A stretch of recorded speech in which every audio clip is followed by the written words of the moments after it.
नमस्कार साथियों।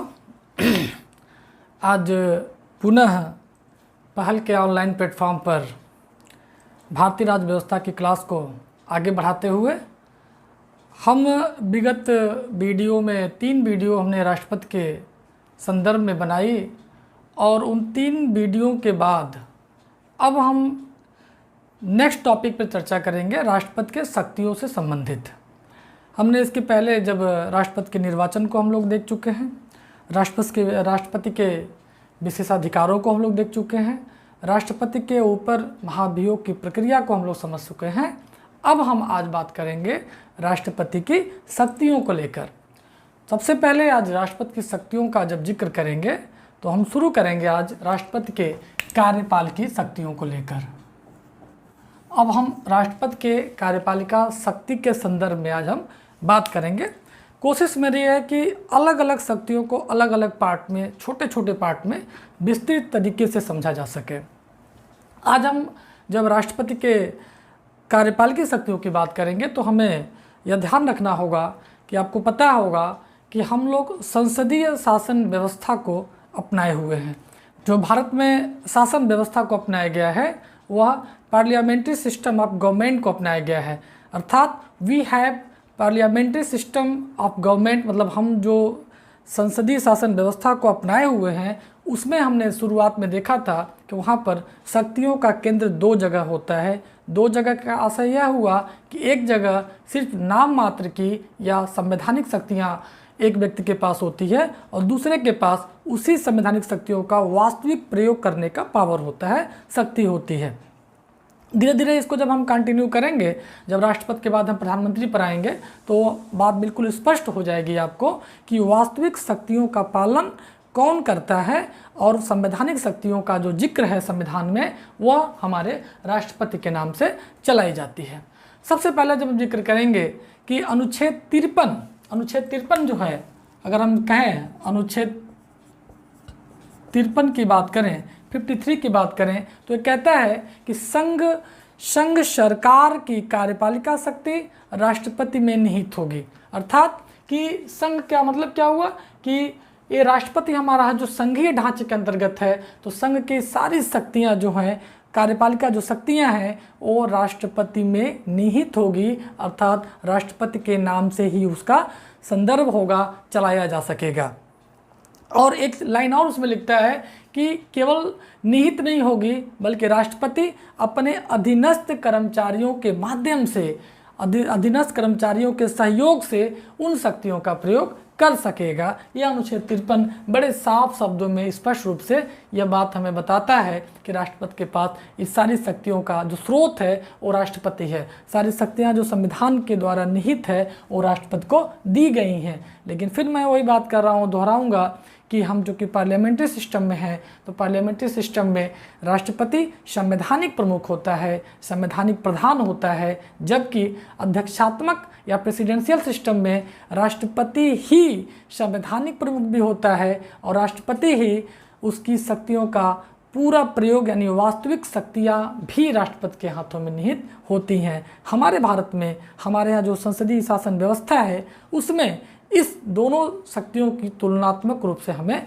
देखना होगा। एक जगह हम जब बात करते हैं कि संवैधानिक शक्ति, एक जगह बात करेंगे वास्तविक शक्ति, तो दोनों के फर्क को देखना होगा। और चूँकि इस व्यवस्था की खासियत है कि सारी बातें जो होती हैं संविधान राष्ट्रपति के नाम में निहित कर रखा है, तो इसको हम आगे देखते हैं कि आखिर कार्यपालिका शक्तियों में और क्या क्या काम राष्ट्रपति के जिम्मे सौंपा है हमारे संविधान ने। अब देखिए, अब सीधे 53 में, जब चूंकि मैंने 53 की बात कर रहा हूँ कि संघ की कार्यपालिका शक्तियाँ राष्ट्रपति में निहित होंगी जो अपने अधीनस्थ कर्मचारियों के माध्यम से चलाएगा या उसका उपयोग कर सकेगा। अब उसमें जो कार्यपालिका शक्तियों में और क्या क्या बातें होंगी, कार्यपालिका का आशय क्या हुआ, यहाँ पर कार्यपालिका का मतलब क्या हुआ। कार्यपालिका का मतलब अगर सामान्य अर्थों में देखा जाए कि यह क्या हुआ, ये कैबिनेट की बात कर लिया जाए, कैबिनेट की बात कर लें, या वह काम जो कानून का क्रियान्वयन करता है। कार्यपालिका कौन है?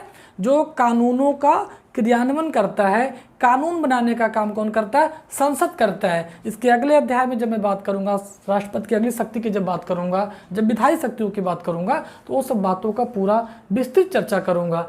यहाँ पर मतलब समझिए कि कार्यपालिका का मतलब कि जो कानूनों का क्रियान्वयन करता है वो कार्यपालिका है। तो इसको राष्ट्रपति और कार्यपालिका, राष्ट्रपति की कार्यपालिका शक्तियों को समझने के लिए क्या होगा कि जो कानूनों को क्रियान्वयन करता है उससे संबंधित जो जो शक्तियां राष्ट्रपति को प्राप्त है वो सारी शक्तियां राष्ट्रपति की कार्यपालिका शक्तियों के अंतर्गत आएगा। अब देखिए अनुच्छेद 75 का मैं जिक्र करूंगा। यहाँ पर अगर बात किया जाए कि अनुच्छेद 75 की कि सीधे 75 में क्या है,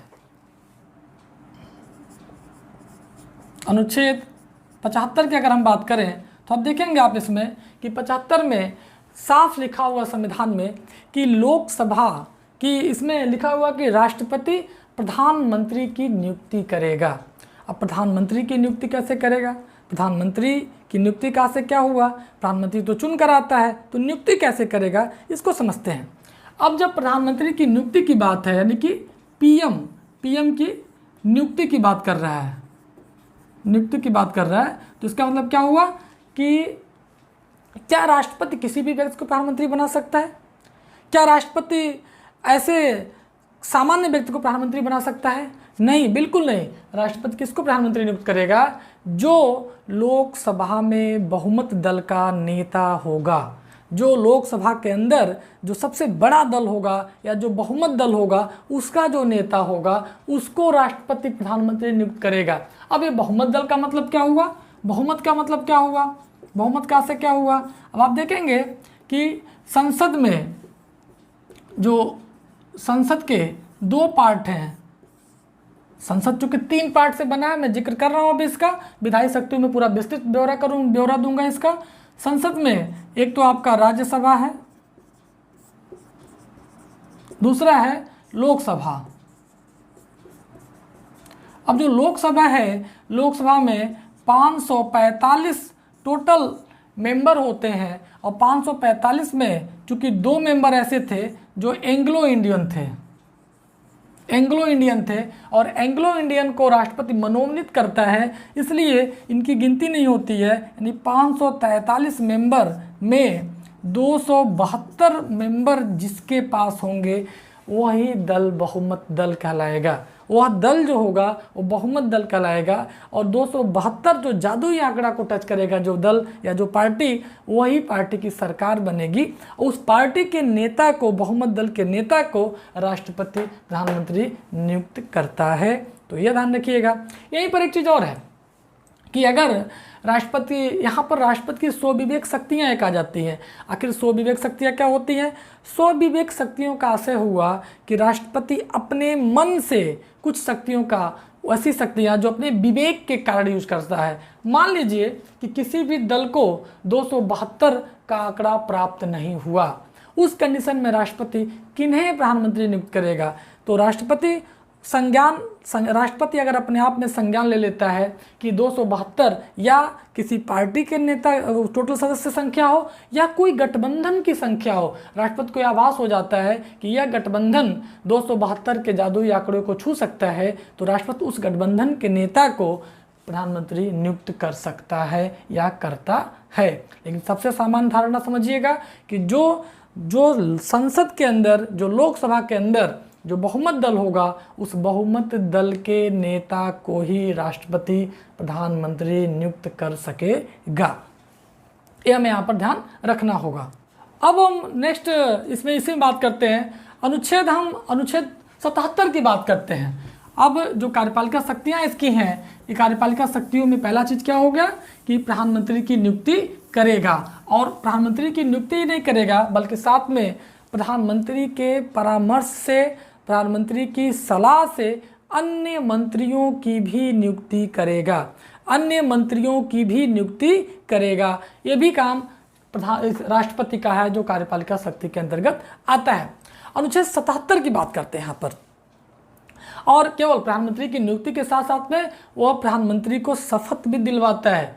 शपथ दिलवाता है, उनके मंत्रिपरिषद को शपथ दिलवाता है, यह काम भी राष्ट्रपति करता है, उसके कार्यपालिका शक्तियों में ही निहित है।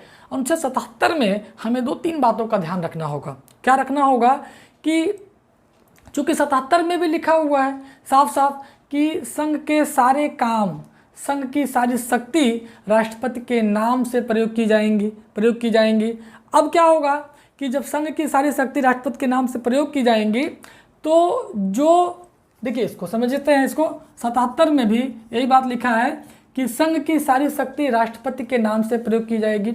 लेकिन सबसे महत्वपूर्ण बात इसमें क्या है कि जो कार्य का आवंटन प्रधानमंत्री के कहने पर मंत्रियों को किया जाता है, जो विभाग का बंटवारा होता है उसमें सर्वेसर्वा प्रधानमंत्री होता है, उसमें राष्ट्रपति की कोई भूमिका नहीं होती है। राष्ट्रपति क्या करता है, प्रधानमंत्री की नियुक्ति करता है, प्रधानमंत्री की परामर्श से या प्रधानमंत्री जो लिस्ट सौंपता है कि हमारे मंत्री हैं उनको शपथ ग्रहण करवाता है, उनकी नियुक्ति करता है। लेकिन उनके कार्यों का बंटवारे के सिलसिले में राष्ट्रपति को कोई अधिकार नहीं है, बल्कि कार्यों का बंटवारा या विभागों का बंटवारा प्रधानमंत्री स्वयं करता है, ये प्रधानमंत्री का अधिकार है। लेकिन एक चीज़ और है, जो कार्यों का आवंटन तो नहीं करता है, या कार्य का आवंटन नहीं करता है, लेकिन कार्य के आवंटन से संबंधित जो होता है, ये जो कोई नियम होता है, कोई कानून होता है, विधि जो होती है, यह विधि निर्माण का जो काम होता है यह राष्ट्रपति करता है। ध्यान रखिएगा इसमें कि कार्यों का आवंटन प्रधानमंत्री करता है, लेकिन कार्यों के आवंटन से संबंधित जो नियम बनाए जाते हैं वो राष्ट्रपति बनाता है, वो राष्ट्रपति के कार्यपालिका शक्ति के अंतर्गत आता है। ये हमें ध्यान रखना होगा।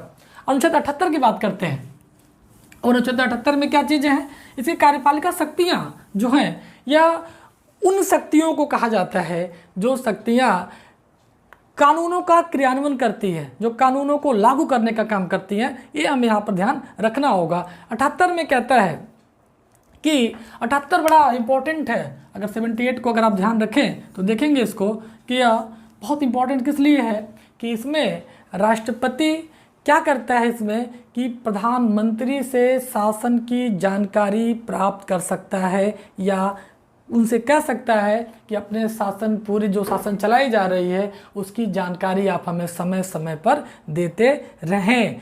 ये सबसे अच्छी बात। दूसरी चीज़ क्या है कि विधि निर्माण, संसद के द्वारा जो कानून बनाया जाता है उससे संबंधित कोई भी जानकारी प्राप्त करने के लिए यह राष्ट्रपति प्रधानमंत्री को यानी कि पीएम से कोई भी जानकारी ले सकता है। जानकारी कैसा होगा, विधि से संबंधित हो सकता है, कानून से संबंधित हो सकता है, शासन से संबंधित हो सकता है। मतलब क्या हुआ कि राष्ट्रपति पीएम से कह सकता है कि आप संसद के द्वारा बनाए जा रहे कानूनों की जानकारी दीजिए, विधिवत ब्यौरा दीजिए, या शासन कैसे चला रहे हैं, शासन से संबंधित किसी भी जानकारी को राष्ट्रपति प्रधानमंत्री के माध्यम से प्राप्त कर सकता है। अनुच्छेद 78 में ये बड़ा स्पष्ट रूप से कहा गया है। अब जो बातें और 78 में कहा गया है वही बातें 167 में राज्यों के संदर्भ में कहा गया है कि यह काम कौन करेगा, राज्यपाल करेगा। राज्यपाल भी मुख्यमंत्री से विधि के बारे में जानकारी, शासन के बारे में जानकारी मांग सकता है और मांगता रहता है। ध्यान रखिएगा। तो इसके जब जिक्र 167 का जिक्र हम तब करेंगे जब राज्य की कार्यपालिका शक्तियों के बारे में जिक्र करेंगे। फिलहाल 78 में हमें 2 चीज़ें समझ में आई। एक तो राष्ट्रपति क्या कर सकता है कि प्रधानमंत्री से विधि के बारे में जानकारी मांग सकता है, शासन कैसे चल रहा है उसके बारे में जानकारी मांग सकता है, और उतना ही नहीं ये भी कह सकता है कि मंत्रिपरिषद के किसी भी चर्चा को, मंत्रिपरिषद के द्वारा पास किए गए किसी विषय पर प्रधानमंत्री को कह सकता है कि इस पर चर्चा करें, इसके बारे में पूरी जानकारी हमें उपलब्ध कराएं, या चर्चा करने के लिए उनको बोल सकता है। यह अनुच्छेद 78 राष्ट्रपति को कार्यपालिका शक्तियों के अंतर्गत यह शक्ति प्रदान करता है। अब एक चीज़ और इसमें है कि इसी 78 के माध्यम से एक चीज़ और बात है कि पीएम का कर्तव्य है, संवैधानिक कर्तव्य, यह कॉन्स्टिट्यूशनल ड्यूटी है पीएम का। क्या है कर्तव्य, क्या है कि कर्तव्य यह है कि यह समय समय पर राष्ट्रपति को शासन संबंधित सूचनाओं को देते रहें या राष्ट्रपति को शासन संबंधित उन जानकारियों से अवगत कराते रहें जो संवैधानिक रूप से वहाँ मंत्रिमंडल काम को अंजाम दे रही होती है। उन सभी जानकारियों को समय समय पर राष्ट्रपति को अवगत कराने की कर्तव्य भी प्रधानमंत्री को इसी अनुच्छेद के तहत दिया गया है। तो ध्यान रखिएगा, इसमें इंपॉर्टेंट क्या चीज़ हुआ, एक तो प्रधानमंत्री की नियुक्ति करता है राष्ट्रपति, प्रधानमंत्री की नियुक्ति के साथ साथ उनके मंत्रियों की नियुक्ति करता है, उनको शपथ दिलवाता है, लेकिन उनके कार्यों का आवंटन नहीं करता है। बशर्ते क्या करता है, उनके कार्यों के आवंटन से संबंधित विधियों का निर्माण करवाता है, वो कर सकता है राष्ट्रपति, यह इसके पास पावर है। अब इतना नहीं है, अब उसके बाद एक चीज़ और इसमें समस्या है। इस बात क्या है कि इसमें कि इसका एक चीज़ लिखा हुआ है इसमें कि अनुच्छेद 74 में एक बात कही गई है कि अनुच्छेद 74 साफ साफ कहता है कि राष्ट्रपति की सहायता के लिए एक मंत्री परिषद होगा। 74 कहता है कि राष्ट्रपति की सहायता के लिए एक मंत्री परिषद होगा और उस मंत्री परिषद का जो प्रमुख होगा वो प्रधानमंत्री होगा और साथ में एक लाइन और लिखा हुआ है कि राष्ट्रपति मंत्री परिषद की सलाह पर काम करेंगे। एक बार पुनर्विचार के लिए भी वह अगर मंत्रिपरिषद कोई सलाह देती है तो उस सलाह को मानने के लिए पहली बार में राष्ट्रपति बाध्य नहीं होता है, बल्कि एक बार पुनर्विचार करने के लिए उस सलाह को या उस मंशा को राष्ट्रपति मंत्रिपरिषद के पास पुनः भेज सकता है। अनुच्छेद 74 में बहुत ही स्पष्ट रूप से बातें कही गई हैं। देखिए क्या क्या चीज़ 74 में है। 74 में कही गई है क्या कि आप एक तो क्या है कि राष्ट्रपति के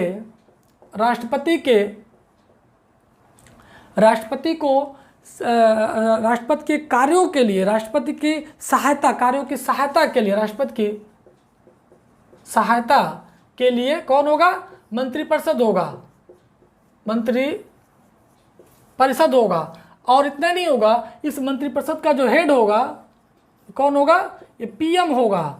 और मंत्रिपरिषद की नियुक्ति कौन करेगा, राष्ट्रपति करेगा। पीएम की नियुक्ति कौन करेगा, राष्ट्रपति करेगा। और ये मंत्रिपरिषद की सलाह पर राष्ट्रपति सभी काम को अंजाम देगा। साथ में एक बार राष्ट्रपति को इसमें इसी अनुच्छेद में अधिकार दिया गया है कि मंत्रिपरिषद की सलाह को एक बार सिर्फ पुनर्विचार के लिए राष्ट्रपति वापस कर सकता है, दोबारा उसको वह सारी सलाह उनको मानने के लिए बाध्य होना पड़ता है। यह अनुच्छेद 74 स्पष्ट रूप से राष्ट्रपति और कार्यपालिकी संबंधों के बीच का जो इनके बीच का जो संबंध है वो दिखाने का काम कर रहा है।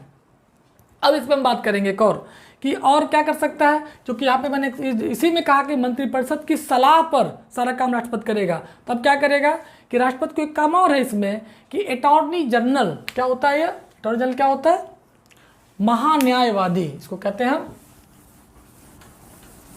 ये अनुच्छेद 76 में जिक्र इसका है, महान्यायवादी अनुच्छेद 76 में है। क्या होता है, अटॉर्नी जनरल महान्यायवादी की नियुक्ति भी कौन करता है, यह राष्ट्रपति करता है। इसकी नियुक्ति कौन करता है, राष्ट्रपति करता है अनुच्छेद 76 के तहत। और इसमें क्या चीज़ है, नियुक्ति करता है, शपथ दिलवाता है। और सबसे इंपॉर्टेंट चीज़ है इसमें एक क्या है, नियुक्ति, शपथ, और तीसरा चीज़ है यह प्रसाद पर्यंत, कि इनका कार्यकाल भी राष्ट्रपति के प्रसाद के रूप में है। इनका कार्यकाल कोई फिक्स नहीं है, राष्ट्रपति जब चाहे तब इनको बुला सकता है। यह महान्यायवादी की नियुक्ति के साथ साथ नियुक्ति करेगा, शपथ दिलवाएगा और प्रसाद पर्यंत ही महान्यायवादी काम कर पाएंगे, स्पेशली राष्ट्रपति के। यह महान्यायवादी के बारे में यह संविधान में दे रखा हुआ है। दूसरा चीज़ देखेंगे इसमें कि इसी में वो नियुक्ति करता है कैग का। कैग क्या होता है, महानियंत्रक लेखा परीक्षक। कैग क्या होता है, यह कैग होता है CAG होता है महानियंत्रक नियंत्रक, महानियंत्रक, लेखा परीक्षक। तो महानियंत्रक लेखा परीक्षक की नियुक्ति भी कौन करता है? राष्ट्रपति करता है। लेकिन ध्यान रखिएगा कि राष्ट्रपति महालेखा नियंत्रक की नियुक्ति करता है और शपथ दिलवाता है। लेकिन ये ध्यान रखना हमें यहाँ पर कि अभी हम जो कैग के बारे में, जो हम इसके पहले अभी हम लोगों ने अटॉर्नी जनरल के बारे में देखा था कि अटॉर्नी जनरल राष्ट्रपति के प्रसाद पर्यंत ही काम कर सकते थे, लेकिन कैग राष्ट्रपति के प्रसाद पर्यंत नहीं काम करते हैं, बल्कि अपना पूरा कार्यकाल पूरा करते हैं। और अगर इनको हटाने की कोई बात हो तो इनको हटाने के लिए वही प्रक्रिया अपनाई जाती है जो सुप्रीम कोर्ट या उच्च न्यायालय, हाई कोर्ट के न्यायाधीशों को हटाने की प्रक्रिया है। उसी प्रक्रिया से कैग को हटाया जा सकता है। कैग पर एक पूरी टॉपिक पे हम लोग वीडियो बनाएंगे, उसको हम समझेंगे कैग की योग्यताएं क्या होती हैं, कैग के बारे में उसके पावर्स क्या होते हैं, वो काम क्या करता है। उन सब चीज़ों पे जब हम बात करेंगे तो एक हम कैग पे पूरी बात करेंगे, उसमें पूरा स्पष्ट करेंगे कि उसके सर्कमस्टेंसेस क्या क्या हैं। अभी फिलहाल यही कि राष्ट्रपति इसकी नियुक्ति करता है, शपथ दिलवाता है, हटा नहीं सकता है। इसके पहले हमने क्या देखा था? अटॉर्नी जनरल में क्या होता है? यह दोनों काम करता था, ये दोनों काम, और साथ में प्रसाद पर्यंत था। इसका मतलब इसको हटा भी सकता था, इसको हटा सकता था। तो यहाँ पर यह सिस्टम लागू नहीं होता है। इसके साथ और क्या करता है राष्ट्रपति के पास? और क्या पावर है? यह 29 राज्यों में राज्यपाल की नियुक्ति करता है। क्या करता है? यह 29 राज्यों के राज्यपाल की नियुक्ति करता है, और यह राज्यपाल भी इसके राज्यपाल में नियुक्ति करता है और प्रसाद पर्यंत ही यह राज्यपाल भी उसके बने रहते हैं। इसका मतलब क्या हुआ कि प्रेसिडेंट जो हमारा है, राष्ट्रपति है, इसके पास जो सबसे मेन चीज़ है कि राज्यपाल को हटाने के लिए कोई कानून की आवश्यकता नहीं है, बल्कि जब चाहे तब। चूँकि ये ध्यान रखिएगा कि राज्यपाल की नियुक्ति भी राष्ट्रपति अपने मन से नहीं करता है, बल्कि हर जगह राष्ट्रपति का समस्या क्या है कि यह एक बंधन में बंधा हुआ है। जो अनुच्छेद 74 हमें दे रखा है उसमें लिखा हुआ है कि राष्ट्रपति मंत्रिपरिषद की सलाह पर काम करेगा। सारा पावर लगभग मंत्रिपरिषद के पास है। लेकिन जो प्रसाद पर्यंत की हम बात कर रहे हैं, तो राष्ट्रपति प्रसाद पर्यंत का आशय हुआ कि जब मंत्रिपरिषद नहीं चाहेगी किसी राज्यपाल को स्टेट में बने रहना, तो उसका मतलब कि वह उनका राष्ट्रपति का प्रसाद समाप्त हो चुका है, उनको वापस बुलाया जा सकता है। राज्यपाल वाले अध्याय में हम पूरा विस्तृत चर्चा करेंगे, इसकी कुछ घटनाओं का जिक्र करेंगे, इस पर राजनीतिकरण का जिक्र करेंगे कि आखिर में कैसे कभी कभी राज्यपाल राजनीति का शिकार हो जाते हैं। उन सब चीज़ों का हम लोग जिक्र करेंगे। अब राज्यपाल, इसके साथ क्या होगा? अब देखेंगे कि केंद्र शासित प्रदेशों में 3 ऐसे प्रदेश हैं जिसमें कौन है? दिल्ली, पुडुचेरी, अंडमान निकोबार द्वीप समूह। तो आप देखेंगे कि यहाँ पर जो है यहाँ पर विधानसभाएं पाई जाती हैं, और ये दोनों विधानसभाएं पाई जाती हैं। और यहाँ पर जो हमारे यहाँ अन्य स्टेट में 29 राज्यों में राज्यपाल होता है, यहाँ पर उसको कहते हैं उपराज्यपाल, इसको उपराज्यपाल कहते हैं।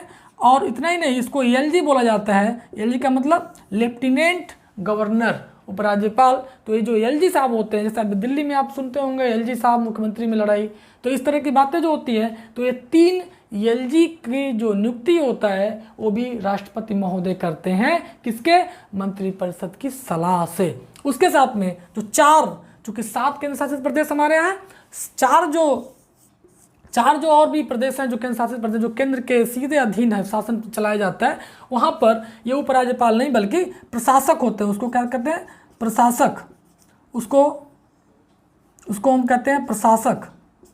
और जो प्रशासक होता है, यह प्रशासकों की नियुक्ति भी राष्ट्रपति करता है। और यह देखिए 2-3 चीज़ें देखिए। एक तो हमारे एजी मतलब कि अटॉर्नी जनरल क्या करता है?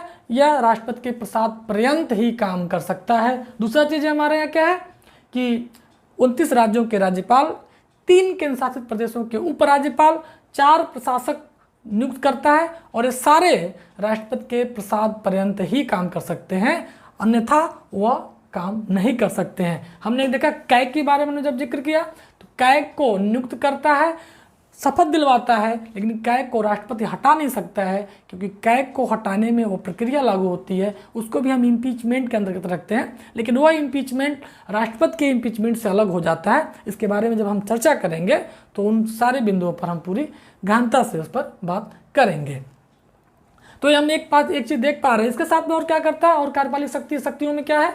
अब देखिए इसमें कि राष्ट्रपति समय समय पर आप देखेंगे कि एक SC/ST आयोग और OBC आयोग है, तो SC/ST या OBC आयोग की नियुक्ति कर सकता है, आयोगों की स्थापना कर सकता है, आयोग के सदस्यों की नियुक्ति कर सकता है, करता है, उसके अध्यक्ष की नियुक्ति करता है, और साथ में केंद्र राज्य के मध्य संबंध या केंद्र और अन्य राज्यों के मध्य संबंधों को बढ़ाने के लिए या उस पर परिचर्चा करने के लिए अंतर्राज्यीय परिषद की भी स्थापना कर सकता है राष्ट्रपति।